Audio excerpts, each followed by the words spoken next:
జై శ్రీరామ్. శ్రీమాత్రే నమః. శ్రీ గురుభ్యో నమః.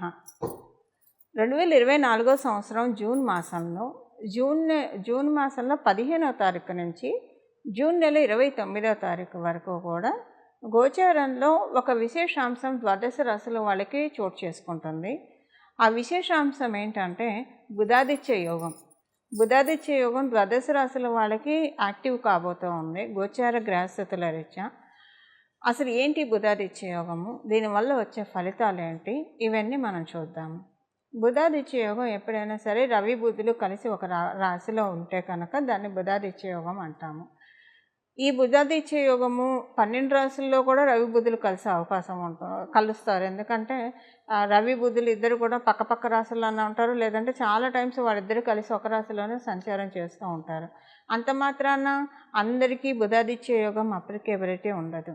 మీరు పుట్టినప్పుడు మీ జన్మ జాతకంలో కనుక రవి బుధులు ఇద్దరు మిథున రాశిలో ఉన్న, కన్యా రాశిలో ఉన్న, అలాగే సింహరాశిలో ఉన్న, మేషరాశిలో ఉన్నా కూడా బుధాదిత్య యోగం వర్తిస్తుంది. ఈ రాశుల్లో కనుక రవి బుధులు మీరు పుట్టినప్పుడు ఉంటే కనుక మీ జన్మ జాతకంలో మీకు బుధాదిత్య యోగం వర్తిస్తుంది. ఇప్పుడు అందరికీ అలా పుట్టాలని ఉండదు కదా. అప్పుడు గోచారంలో వచ్చినది డెఫినెట్గా మనం ఒడిసి పట్టుకోవడానికి అవకాశం ఉంటుంది. అలా ఒడిసి పట్టుకోవడానికి ఏం పరిహారం చేస్తే మీ జన్మ జాతకంలో లేకపోయినా మీరు యాక్టివేట్ చేసుకోవచ్చు. ఇప్పుడు గోచారంలో ఇస్తుంది కాబట్టి మీరు యాక్టివేట్ చేసినా చేసుకోకపోయినా ఫలితం మీకు ఉంటుంది. కాకపోతే ఫలితాన్ని మీరు 100% ఫలితాన్ని 80% తీసుకోగలుగుతారా, లేదంటే మీరు యాక్టివేట్ చేసుకోకపోయినా మీకు 40 to 50% వస్తుంది. సో తెలుసుకోవడం వల్ల మనం ఆ పరిహారం చేయడం వల్ల మ్యాక్సిమం దాన్ని మనం గ్రహించడానికి, ఆ యోగాను మనం కంప్లీట్గా అబ్జర్వ్ చేయడానికి అవకాశం ఉంటుంది. ఈ బుధాదిత్య యోగం ఇప్పుడు మనం ఈ రాశిలో ఉంటే బాగుంటుందని తెలుసుకున్నాం కదా. మీరు పుట్టినప్పుడు కనుక ఈ రాశిలో మీకు బుధాదిత్య యోగం ఉంటే ఇప్పుడు గోచారంలో వచ్చింది కాబట్టి ఇది నిజంగా ఇంకా చాలా ప్లస్ అవుతుంది. మీకు అందరికంటే కూడా ఎక్కువగా మీకు శుభ ఫలితాలు ఉంటాయి. అయితే ఇప్పుడు మనం కొంతమంది మనకి చెప్పే కంప్లైంట్, మనం తరచుగా వినే కంప్లైంట్ ఏంటంటే నాది యోగ జాతకం కాదు అని కొంతమంది బాధపడుతూ ఉంటారు, అనుకుంటూ ఉంటారు. వాళ్ళ జాతకాన్ని వాళ్ళు నిందించుకుంటూ ఉంటారు. అయితే యోగాలు అనేవి మనకి గోచరంలో గ్రహదేవతలు కలిగిస్తూ ఉంటారు. మనం పుట్టినప్పుడు గోచర గ్రహదేవతలు కావచ్చు, మన జన్మ గ్రహస్థితుల్లో యోగాలు ఉంటే అవన్నీ యాక్టివేట్ అవుతాయి. ఒక్కొక్కసారి మనకున్న యోగాలు నిద్రాణంగా కూడా ఉంటాయి, వాటిని యాక్టివేట్ చేసుకుంటేనే యాక్టివేట్ అవుతాయి. ఒక్కోసారి అవయోగాలు కూడా నిద్రాణంగా ఉంటాయి. అవయోగాలు నిద్రాణంగా ఉంటే మంచిదే, వాటిని యాక్టివేట్ చేసుకోకపోతే మనకంటే ఈ జన్మలో అవయోగం ఉన్నా కూడా పూర్తిగా అనుభవించకుండా మనల్ని తేలిగ్గా గట్టెక్కిస్తాడు పరమాత్ముడు. సో అవయోగం నిద్రాణంగా ఉంటే అక్కడ అర్థం ఏంటంటే ఇంకా భగవద్ ఉపాసన, భగవద్ ఆరాధన ఎక్కువగా చేసుకుంటే ఆ అవయోగం నుంచి తొందరగా మనం అంటే వచ్చే జన్మలకి, ఉత్తర జన్మలకి వాటిని క్యారీ చేసుకోకుండా కాపాడబడతాం. ఒకసారి తెలియకుండా కూడా చాలామంది అవయోగాలను యాక్టివ్ చేసుకుంటూ ఉంటారు. అవయోగాలను ఎలా యాక్టివ్ చేసుకుంటారు అనే విషయం అసలు దీనికి సంబంధించి సపరేట్గా ఒక స్పెషల్ వీడియో మళ్ళీ మనం మాట్లాడుకుందాం. బట్ ఇప్పుడు దీనికి సంబంధించి మనం మాట్లాడుకుందాం. యోగం ఇనాక్టివ్లో ఉంటే కష్టం కదా. యోగం ఇనాక్టివ్లో ఉంటే యోగాన్ని యాక్టివేట్ చేసుకోవాలి. ఇప్పుడు గోచారంలో నాది యోగ జాతకం కాదు అని బాధపడేవాళ్ళు, వాళ్ళ కోసమే గోచారంలో గ్రహస్థితులు మనకి ఇలాంటి చక్కటి అవకాశాన్ని కల్పిస్తూ ఉంటాయి అన్నమాట. ఈ యోగం వచ్చింది, ఇది చేసుకుంటే కనుక మీకు అది ఇంకా మొత్తంగా మీరు తీసుకోవడానికి అవకాశం ఉంటుంది. లేకపోయినా కూడా ఉంటుంది, అవి పరిహారం చేసుకుంటే ఇంకా ఎక్కువగా గ్రాప్ చేసుకోవడానికి అవకాశం ఉంటుంది. ఇప్పుడు చూడండి, మనకి లాటరీ ఉంటుంది. ఇప్పుడు లాటరీలను చాలామంది వేస్తూ ఉంటారు. అప్పుడు ఒక్కొక్కసారి లక్కీ డిప్లో కొంతమందికి వస్తూ ఉంటుంది. అంటే వాళ్ళకి యోగం స్టార్ట్ అయ్యి యాక్టివేట్ అయితేనే అలాంటివి వస్తుంటాయి. అంటే ఇది ఓన్లీ దీనికనే చెప్పట్లా, ఉద్యోగంలో ప్రమోషన్ కావచ్చు, వాళ్ళు లక్కీ ఫెలో అని అనుకుంటారు. వ్యాపారస్తులను కావచ్చు, ఉద్యోగస్తులను కావచ్చు, ఎక్కువగా శ్రమ పడకుండా సంపాదించేస్తున్నారు. ఎక్కువగా శ్రమ పడకుండా సంపాదించే జాతకులు, గురుబలం ఉన్నవాళ్ళు, బుధాదిత్య యోగం ఉన్నవాళ్ళని నిస్సందేహంగా చెప్పచ్చు. ఉద్యోగ వ్యాపారంలో వాళ్ళు రాణిస్తున్నారు ఎక్కువ శ్రమ పడకుండా అంటే డెఫినెట్గా వాళ్ళకి గురుబలం, రవి బుధ బలం అంటే బుధాదిత్య యోగం ఉంటేనే ఉంటుంది. దానికి ఏం పరిహారం చేసుకోవాలి? ఇప్పుడు మీ అందరికీ కూడా బుధాదిత్య యోగం యాక్టివేట్ అవ్వాలంటే ఇప్పుడు గోచారంలో ఉంది కాబట్టి అది యాక్టివేట్ అవ్వాలంటే ఇప్పుడు గోచారంలో మనకి వర్షం పడుతూనే ఉంటుంది. దాన్ని నిల్వ చేసుకునే వాళ్ళకి సంవత్సరం అంతా స్కేర్సిటీ లేకుండా చక్కగా వాటర్ సరిపోతుంది. నిల్వ చేసుకోలేని వాళ్ళకి అందరితో పాటు వర్షం పడుతుంది, కానీ నిల్వ చేసుకోలేరు కదా. సో అలానే ఇక్కడ సేమ్ అదే విషయం వర్తిస్తుంది. అలాగే ఇప్పుడు టీచరు ఒక క్లాసులో కావచ్చు, ఒక యూనివర్సిటీలో కావచ్చు, టీచర్ అందరికీ సమానంగా టీచ్ చేస్తుంది.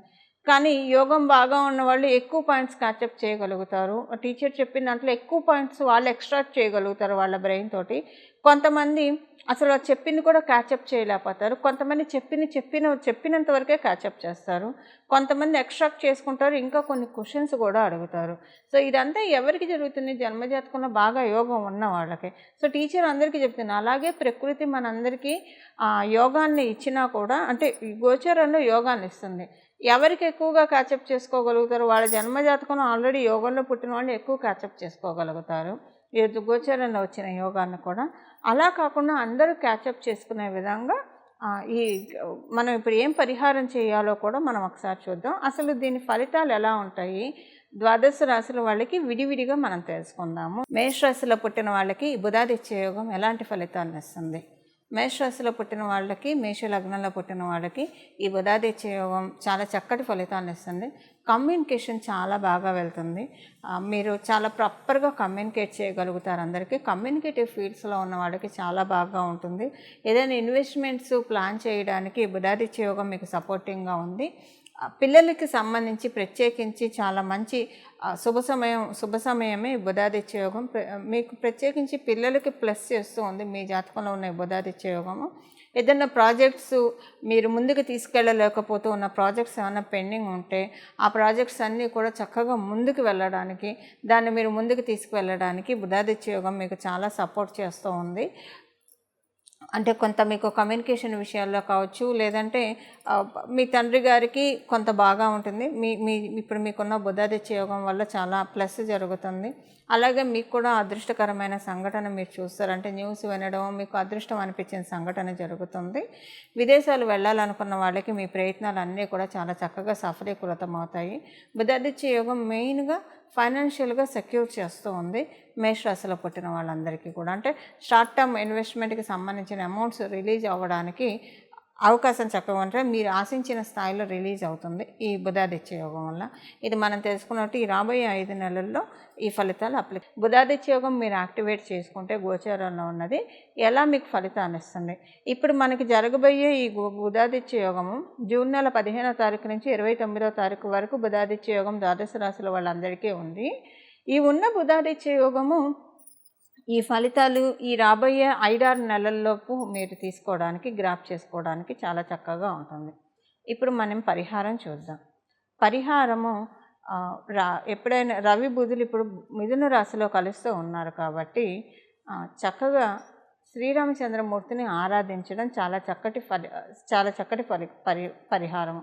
రవి బుధులు ఎప్పుడైనా సరే రవి బుధులు బుధాదిత్య యోగాన్ని ఎవరికైతే ప్రసాదిస్తూ ఉన్నారో వాళ్ళు ఎవరైనా సరే శ్రీరామచంద్రమూర్తి ఆరాధన చేయడం ప్రారంభిస్తారో, వాళ్ళు ఎవరైతే మాటకు ముందు జై శ్రీరామ్, మాట తర్వాత జై శ్రీరాము, పడుకున్నప్పుడు జై శ్రీరామ్, లేస్తూ జై శ్రీరామ్, తినే ముందు జై శ్రీరామ్, తిన్న తర్వాత జై శ్రీరామ్, ఎవరితోన్నా మాట్లాడాలన్నా ఖాళీగా ఉన్నప్పుడు కూడా జై శ్రీరామ్ అనుకోవడం, శ్రీరామచంద్రమూర్తి ఆరాధన చేస్తూ ఉంటే నెమ్మదిగా వాళ్ళ జాతకంలో ఉన్న అవయోగాలన్నీ కూడా అంతం చేసేస్తాడు. అంటే తొక్కి పట్టి ఆ పరమాత్ముడు మన జాతకంలో ఉన్న అవయోగాలన్నింటినీ కూడా మన కాళ్ళ కింద చెప్పు కింద తేలులాగా మనకి వాటిని చేసేసి వాటిని తొక్కుకుంటూ మనం పైకి వెళ్ళే విధంగా భగవంతుడు మనల్ని కటాక్షిస్తాడు. బుధాదిత్య యోగం అసలు మీకు గోచారంలో కాకపోయినా విడిగా కూడా మీ జన్మజాతకంలో ఉన్నా లేకపోయినా యాక్టివేట్ చేసుకోవడానికి ఈ రెమెడీ ఎప్పుడు పనిచేస్తుంది. అంటే ఇండైరెక్ట్గా యాక్టివేట్ చేసుకోవడానికి ఈ రెమెడీ ఎప్పుడు పనిచేస్తుంది. ఇప్పుడు గోచారంలో ఉంది కాబట్టి తప్పకుండా ఈ నెల రోజులు, ఇంకా గట్టిగా మాట్లాడితే ఈ 5 నెలలు ఎవరైతే శ్రీరామచంద్రమూర్తి ఆరాధన చేస్తారో, మీ ఇంటి దగ్గర శ్రీరామచంద్రమూర్తి ఆలయం ఉంటే ఆలయానికి వెళ్ళి ఎవరైతే ప్రదక్షిణం చేసి వస్తారో అక్కడ ఉన్న ఋత్వికులకి కొంత సంభావన ఇచ్చేసి దక్షిణ ఇచ్చేసి వస్తారు. ఆలయం లేకపోయినా సరే, అంటే రామాలయం లేని ఊరు ఉండదు, ప్రాంతము ఉండదు కాబట్టి ఒకవేళ ఏ పరిస్థితుల్లో అయినా ఉన్నా లేకపోయినా కూడా ఆలయ దర్శనం చేసుకుంటూ దాంతోపాటు శ్రీరామ రక్ష స్తోత్రాన్ని ప్రతిరోజు ఉదయాన్నే చదవండి. ప్రతిరోజు ఉదయాన్నే శ్రీరామ రక్ష స్తోత్రం చదువుతూ దానితో పాటు హనుమాన్ చాలీసా 3 సార్లు చదవాలి. 3 సార్లు హనుమాన్ చాలీసా చదవడం వల్ల శ్రీరామచంద్రమూర్తిని ఎప్పుడైనా హనుమంతుడితోటి కూడి ఆరాధించడం వల్ల ఏమవుతుందంటే, ఎప్పుడైనా సరే శ్రీరామచంద్రమూర్తిని ఆరాధిస్తూ ఉండడం వల్ల తెలియకుండానే కొన్ని చుట్టూ పరిస్థితులు ఏమన్నా ఇబ్బందికరంగా ఉన్నాయేమో, అవుతూ ఉన్నాయేమో అన్నట్లు కలిమాయ మనల్ని ప్రలోభపెడుతూ ఉంటుంది. అందుకే చాలామంది శ్రీరామచంద్రమూర్తిని ఆరాధించడానికి కొంతమంది భయపడతారు. అది అస్సలు చాలా అపోహ. శ్రీరామచంద్రమూర్తి మోక్షాన్ని, కైవల్యాన్ని ప్రసాదించే పరమాత్ముడు.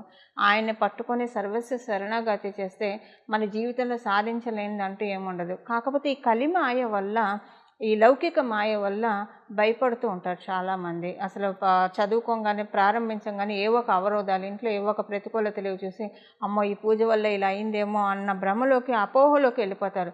వాళ్ళు వెళ్ళేది ఆ భ్రమ, అపోహలోకి కాదు. వాళ్ళకి తెలియకుండానే వాళ్ళు ఊబిలోకి కూరుకుపోతారు. ఊబిలోకి కూరుకుపోయిన వాళ్ళని పరమాత్ముడు కూడా కాపాడలేడని మనకు తెలుసు కదా. అలాంటి పరిస్థితుల్లోకి కలిపురుషుడు, కలిమాయ లాగేస్తుంది అనమాట. అందువల్ల అలాంటి ప్రలాభాలకు అస్సలు లోన్ అవ్వకండి. శ్రీరామచంద్రమూర్తి పలికే దైవం. అందుకే అలాంటి వాటికి మీరు లోన్ అవ్వకుండా ఉండడానికి ప్రొటెక్టింగ్గా శ్రీరామ రక్ష స్తోత్రం చదువుతూ వెంటనే హనుమాన్ చాలీసా 3 సార్లు చదవడం వల్ల ఇలా కలిమాయ ప్రలోభ పెట్టకుండా తోకతో ఆయన జాడించి కొడతాడు. మనకు వచ్చే ప్రతికూల పరిస్థితులన్నీ జాడించి కొట్టి మనల్ని చక్కగా మనం దేనికోసమైతే ఈ పరిహారం చేస్తున్నామో దాన్ని మనకి అందించడానికి, దాన్ని మనం చక్కగా ప్రొటెక్టివ్ వేలో మనకు వస్తుంది అని చెప్పడంలో ఏమాత్రం సందేహం లేదు. ఈ పరిహారం చేసుకోండి మీరంతా కూడా. ఈ పరిహారం చేసుకొని శ్రీరామచంద్రమూర్తి ఆశీస్సులతో పాటు ఎప్పుడైనా శ్రీరామచంద్రమూర్తిని హనుమంతుడితోటి సహితంగా పూజిస్తే కనుక మనకి చాలా బాగుంటుంది. చాలా ప్రొటెక్టివ్గా, సెక్యూర్డ్గా, చాలా కరేజ్గా మన పనులన్నీ మనం చేసుకుంటాం. చాలా చక్కని డ్రైవ్ తోటి మనం వెళ్తాము.